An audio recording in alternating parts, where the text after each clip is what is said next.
सीता को भी नहीं मिला। जो अवसर आज केवट लेना चाहता है। केवट ने कहा हमें तो नाथ चरण धोना ही है। जासु नाम सुमिरत एक बारा, होते रहे नर भव सिंधु अपारा। जिनका एक नाम लेने से लोग भव सागर को पार कर जाते हैं, भव का सागर पार कर जाते हैं, आज वही राम कह रहे हैं कि हमें केवट नाम लाओ और हमें पार लगाओ। बड़ा आश्चर्य है ना। केवट ने कहा जल्दी से आप आज्ञा दो। तो केवट जी ने आज्ञा भगवान से ली। केवट राम रजाय सुपावा, पानी कठवता भरी ले आवा। केवट ने जब राम जी की आज्ञा पाई तो कठौती में पानी नहीं लाया, कठौते में पानी भर के लाया। कठौता पुल्लिंग होता है, कठौती स्त्रीलिंग होती है। कठौते में पानी इसलिए लाया क्योंकि कठौती लाता तो भगवान के चरणों से हो सकता स्त्री बन जाए।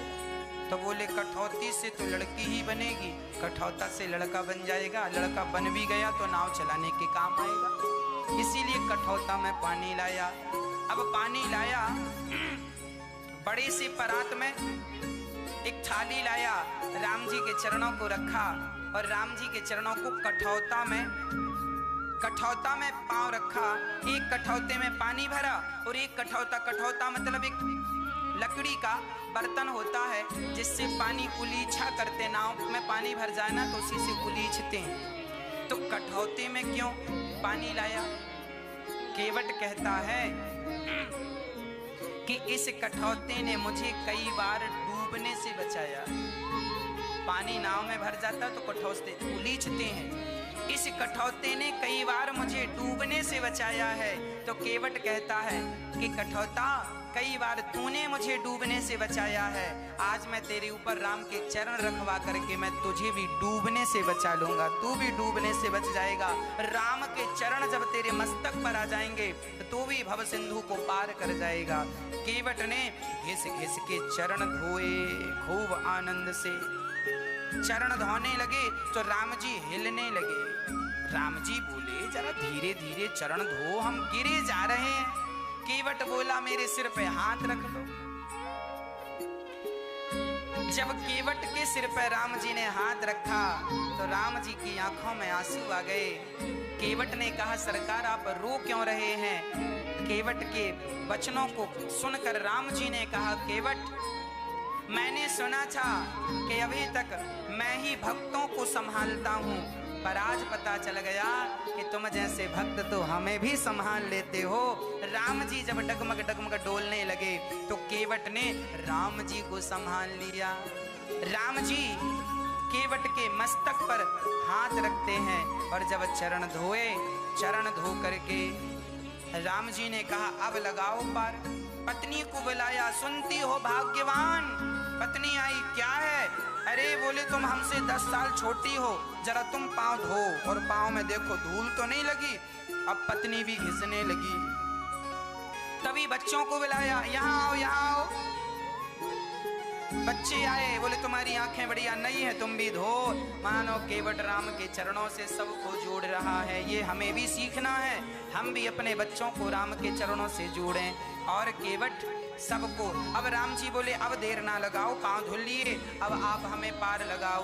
केवट बोले सरकार अभी पार नहीं लगा सकता, अभी जो वेटिंग में खड़े हैं जो आपसे पहले थे उन्हें पार लगाऊंगा। राम जी बोले यहाँ तो हम ही हैं और दूसरा तो कोई नहीं है। केवट बोले सरकार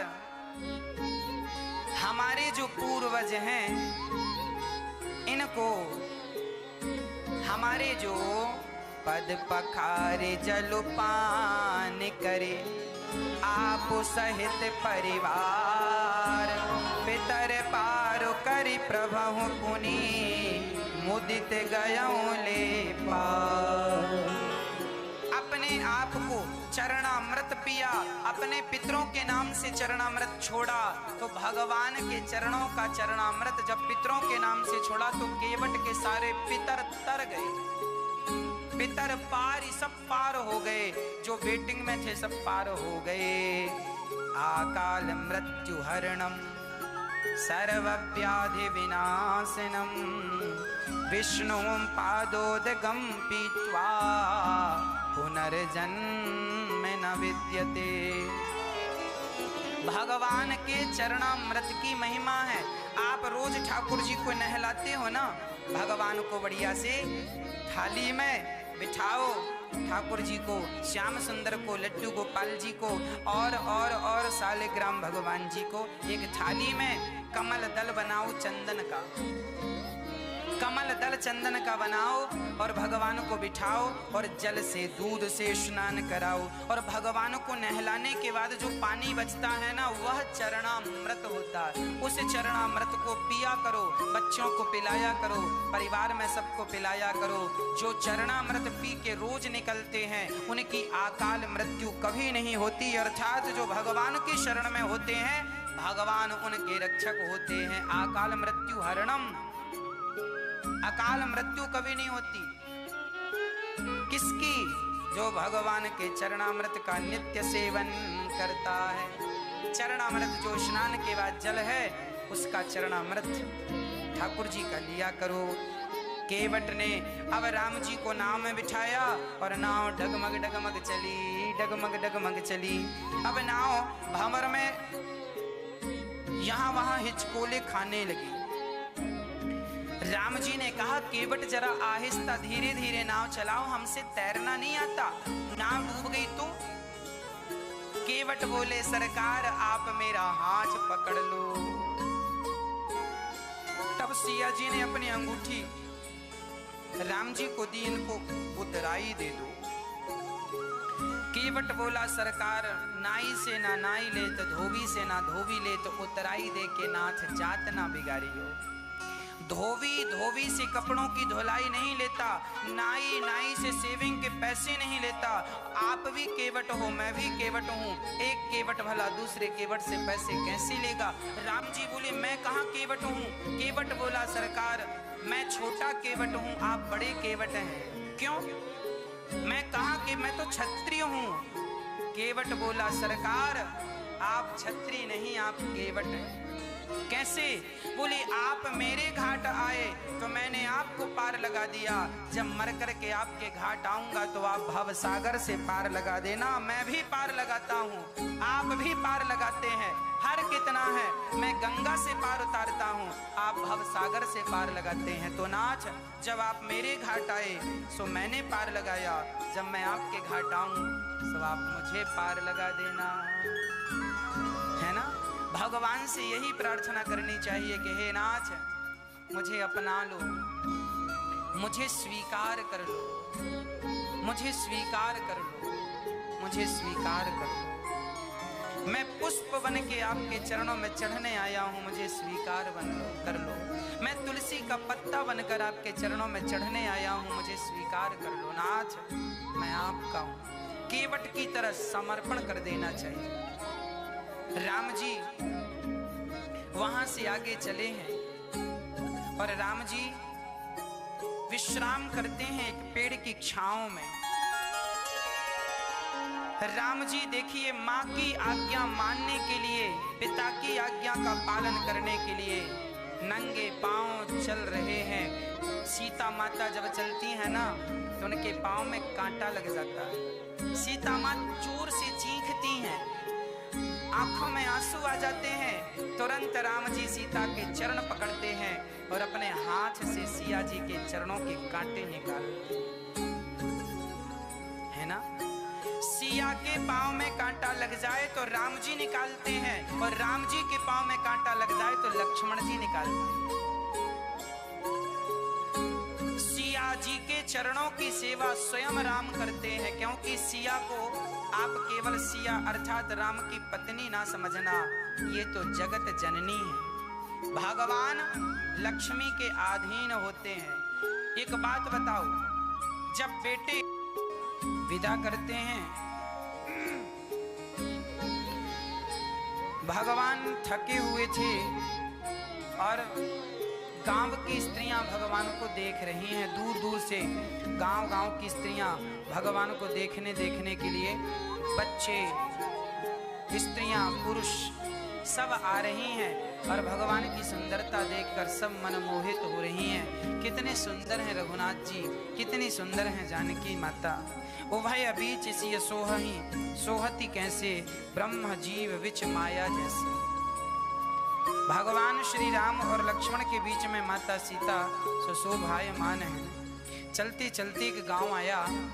सिया जी को प्यास लगी तो राम जी से कहती हैं कि प्यास लगी है। पास में एक गांव था, गांव के बाहर एक कुआं था, कुएं में गांव की महिलाएं पानी भर रही थीं।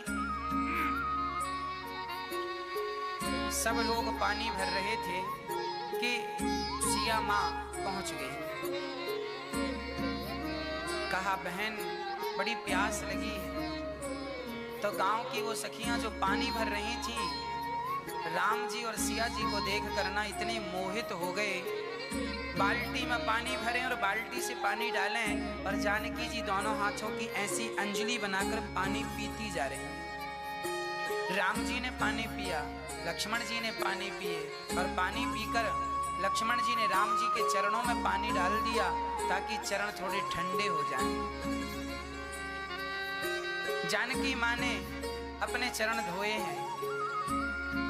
अब कुएं में पानी भरने वाली गांव की सखियां सिया को अपने पास ले गईं। स्त्रियों के बीच में स्त्रियां बैठ गईं, पुरुषों के बीच में पुरुष।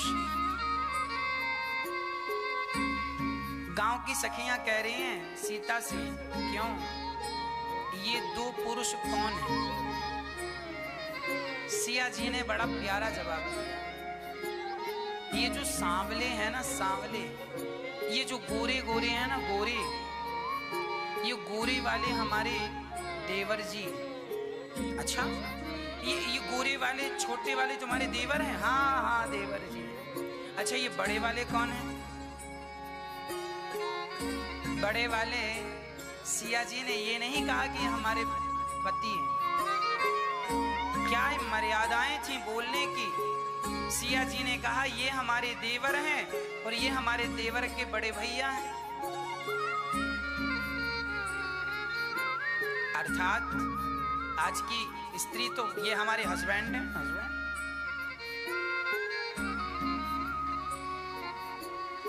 आपके हस्बैंड हैं, आपके पति हैं, ठीक है। फिर मैं कहूंगा कि मर्यादाएं बहुत जरूरी है। आप पति पत्नी हैं, पति पत्नी होने पर भी आप जब समाज में रहते हैं तो आपको मर्यादा में रहना चाहिए, है ना? मर्यादाएं लांघनी नहीं चाहिए किसी भी हाल में, किसी भी स्थिति में। मर्यादाओं का कभी अतिक्रमण ना हो। सिया जी बड़ी शालीनता से उत्तर दे रही हैं। देखती हुई राम जी को, सखियों को देखकर सिया ने हंस दिया। सारी सखियां समझ गईं कि ये इनके पति हैं। अच्छा, बहुत सुंदर हैं। ऐसी गांव की चर्चाएं होती हुई राम जी आगे चले तो श्री वाल्मीकि जी का पावन सा स्थान नजर आया। राम जी को देखकर वाल्मीकि जी दौड़ पड़े। महाराज आइए आइए, आपके दर्शन के लिए तो हमारी आंखें तरस रही थी। मुनि कहूँ राम दंडवत कीन्हा, आशीर्वाद विप्रवर दीन्हा। चरणों में गिरकर राम जी ने, देखिए भगवान ही क्यों ना हो, भगवान भी संतों के चरणों में गिर के प्रणाम कर रहे हैं। धन्य है भगवान जिन्होंने अपनी हर मर्यादा का पालन किया है। संतों का सम्मान करना हम सभी का परम कर्तव्य है, परम धर्म है।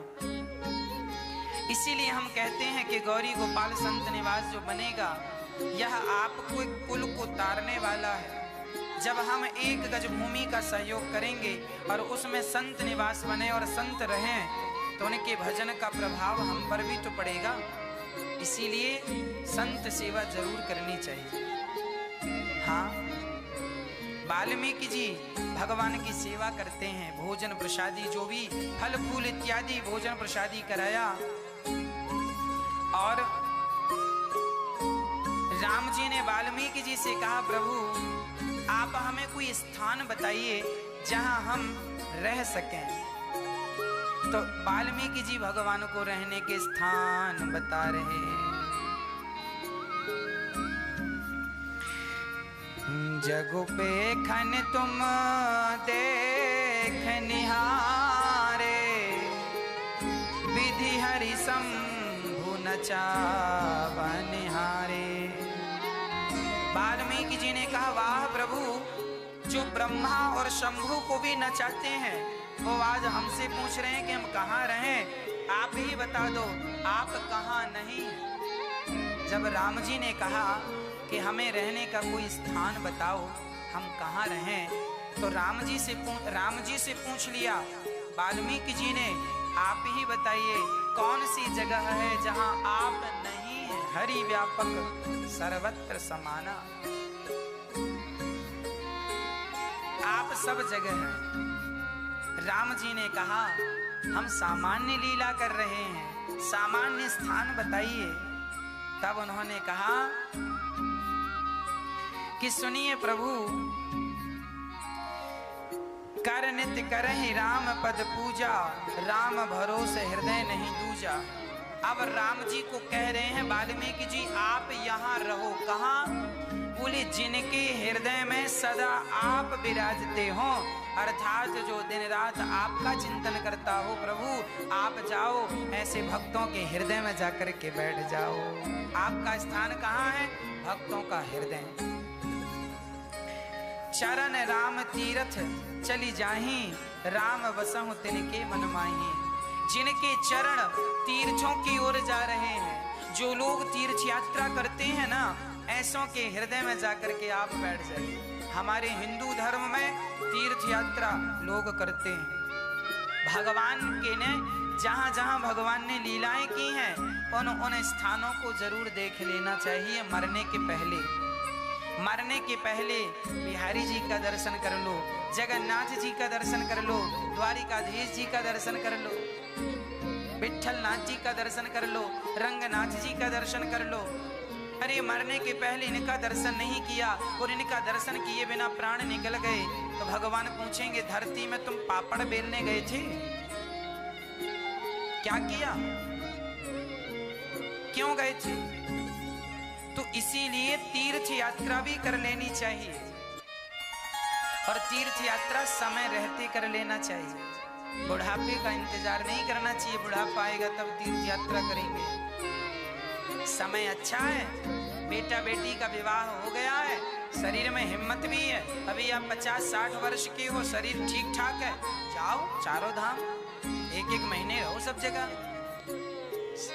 सारी संपत्ति बच्चों को ना देकर कुछ अपने लिए बचाओ कि उस धन से आप तीर्थ यात्रा आनंद से कर पाए, अपने हाथ से दान पुण्य कर पाए।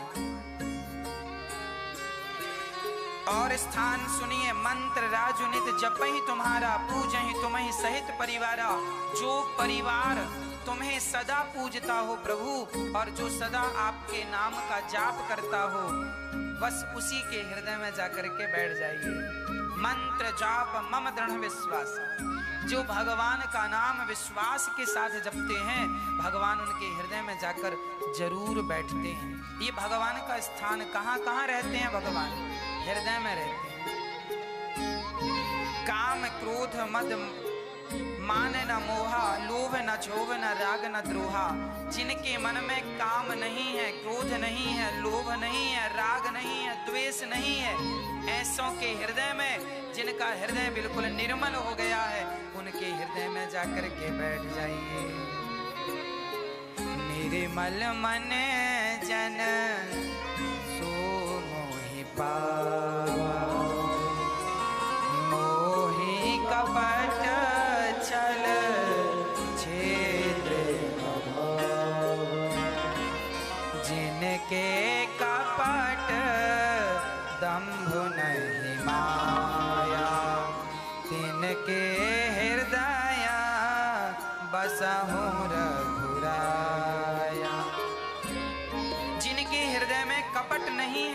प्रभु आप उनके हृदय में जाकर के रहो। क्या कहता हूँ, ये दास अनिरुद्ध कह रहा है और रामचरितमानस में लिखा है, आप लोग जितने जल्दी हो सके अपने कपट को समाप्त कर दो, कपट त्याग दो और सदा सदा के लिए भगवान को धारण कर दो। कपट जहां है वहां राम जी बिल्कुल नहीं। निष्कपट हो जाओ, बिल्कुल अंदर बाहर एक से। ऐसा नहीं कि मुख में राम राम और बगल में छुरी। अच्छा एक बात बताओ, आप जब हमारे पास आते हैं, अर्थात आप जब अपने गुरुजियों के पास जाते हैं, गुरुजी के पास मिलने, तब आप अपने गुरुजनों के पास जाकर इतने अच्छे हो जाते हैं, ऐसा लगता है आपसे अच्छा कोई नहीं। कितने अच्छा व्यवहार हो जाता है, आप हाथों पे मुस्कान बना लेते हैं, आप ही गुरुजी के पास जा रहे हैं, गुरुजी का दर्शन करेंगे, बिल्कुल प्रसन्न चित्त हैं आप, आपके अंदर कोई कपट नहीं, कोई द्वेष नहीं, बड़ी सरलता। और जब आप अपने पड़ोसियों से मिलते हैं तब वही स्थिति होती है जैसे गुरुजी के सामने थी? नहीं, इसी का नाम है कपट। गुरुजी के सामने कुछ, मंदिर में कुछ और पड़ोसियों के सामने कुछ ना। जैसे गुरुजी के सामने तुम खड़े हो वैसे ही अपने पड़ोसियों के सामने खड़े हो जाना। इसी को निष्कपट भाव कहते हैं। तुम्हारे मन में कपट है, ये तो रावण जैसी स्थिति होगी। रावण रूप बदलता तो तुम भी तो रूप बदल रहे हो। गुरुजी के पास कुछ और रूप है, पड़ोसियों के पास कुछ और है। जिठानी के सामने कुछ और, देवरानी के सामने कुछ और, सास के सामने कुछ और, पति के सामने कुछ और। रावण के तो 10 थे, तुम्हारे गिनेंगे तो रावण से ज्यादा निकलेंगे। सिर, रावण के 10 सिर थे। आदमी के आज ना बहुत सिर हैं। एक स्त्री अपनी माँ के पास जाती है तो कुछ और होती है, जब अपनी माँ के सामने बैठती है तो कुछ और होती है, और सासू माँ के सामने बैठती है तो कुछ और होती है। एक माँ जब अपनी बेटी के साथ बैठती है तो कुछ और होती है, और जब बहू के साथ बैठती है तो कुछ और होती है। तुम दोनों में कपट है या नहीं? हाँ, इसी का नाम कपट है। जैसे तुम अपनी बहू से हो वैसे ही अपनी बेटी से रहो, वैसे ही अपनी पड़ोसन से, सबके साथ एक सा व्यवहार, एक सा प्रेम। कोई छोटा नहीं, कोई बड़ा नहीं, हमारी दृष्टि में सब भगवान तुल्य हैं। सबसे प्रेम करो, ना काहू से दोस्ती, ना काहू से बैर। कबीरा खड़ा बाजार में, सबकी चाहे खैर। ये निष्कपटता यह है। और आज का आदमी पल पल में अपने रंग रूप बदलता है, इसी का नाम कपट है। मैं कुछ कहूं और कुछ करूं, इसका नाम कपट होगा। इसीलिए मैं आपको कहा करता हूं ना कि हम टीवी पर आपको जो दिखाते हैं, यहाँ माताओं की सेवा हो रही है, टीवी पर आप देखते हैं, अन्न क्षेत्र चल रहा है, टीवी पर आप देखते हैं। जो टीवी पर देखते हैं वही चीज आप यहाँ आकर अपने नेत्रों से देख लीजिएगा। यदि हम आपको टीवी पर कुछ और दिखाएं और जब आप यहाँ आए तो कुछ और दिखेगा, तब तो फिर हम कपटी कहलाएंगे। इसका मतलब हम दिखा कुछ रहे हैं, कह कुछ रहे हैं, और रियल में है कुछ और।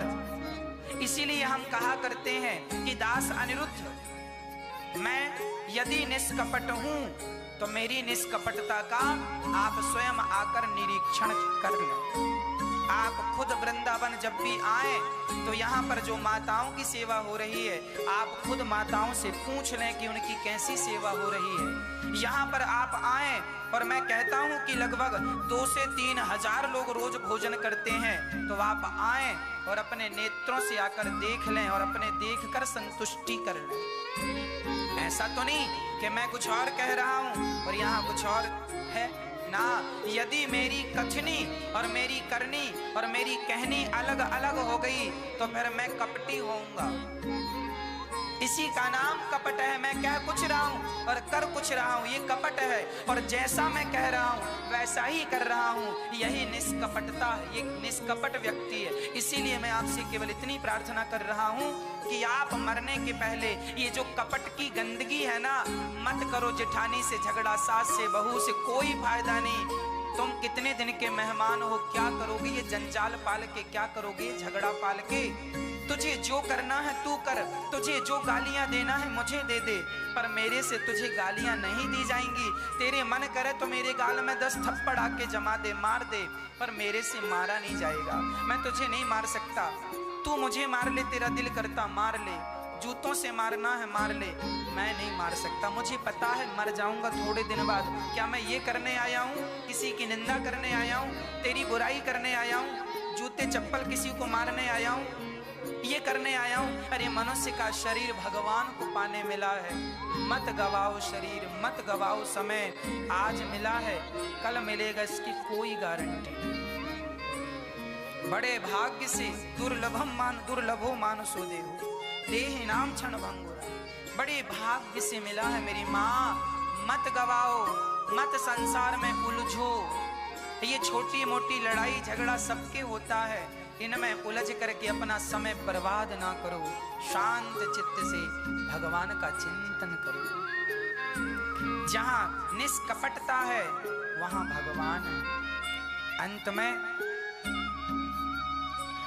सब प्रकार का स्थान बनाकर चित्रकूट का स्थान बताया।